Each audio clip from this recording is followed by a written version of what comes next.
So this is our project. So firstly, here is the plant that we will be working with, and let me show you all the components individually.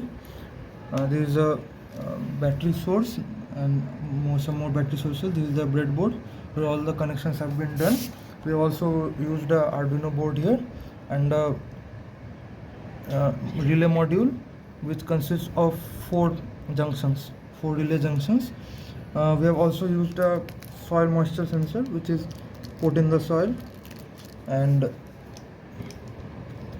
we have also used a light sensor which is put near the plant to measure the light intensity in the surroundings of the plant. The soil moisture sensor will measure the amount of moisture present in the soil. We also have a LCD screen for displaying relevant data related to the plant, like light intensity, the temperature of the water that is being provided to the plant. We also have some LEDs to provide artificial light in case there is no light present in the surroundings. Now we will start the project and demonstrate it. We also have a waterproof temperature sensor to measure the temperature of the water that we are being provided.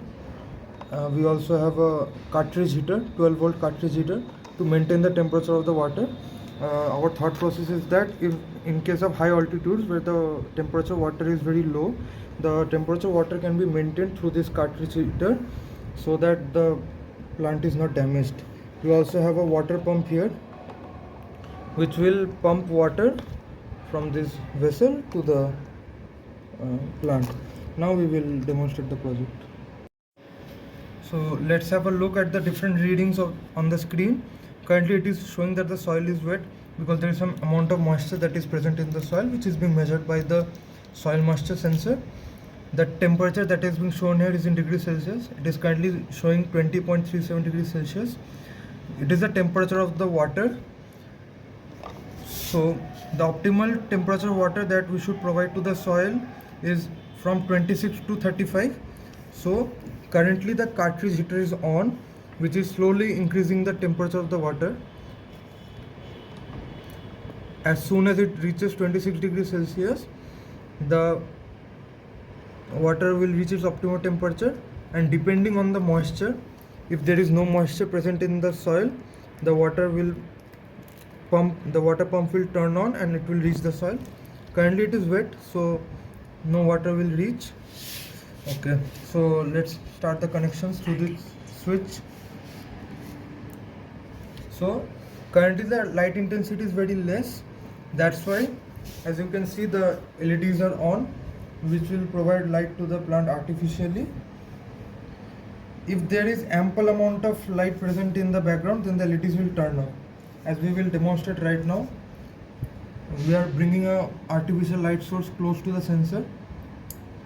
See, the LEDs have turned off because there is enough light present in the surroundings. Now as soon as I take this away, the LEDs will turn on again. So this is the basic working principle of the LEDs. So as you can see, the temperature has increased a lot. It is currently 25.69. So we have written the code in such a way so that the temperature remains between 25 to 26 degrees Celsius due to the heater. If the heater is heating it, when the temperature is between this range, the heater will stop working between 25 and 26 degrees Celsius. So since the soil is wet, the pump is off, but if I take it out, the reading will be shown as dry and the water pump will turn on immediately. As you can see, water is being provided. Again, when I put the soil moisture sensor inside, the pump stops working. So this is the basic working of our project.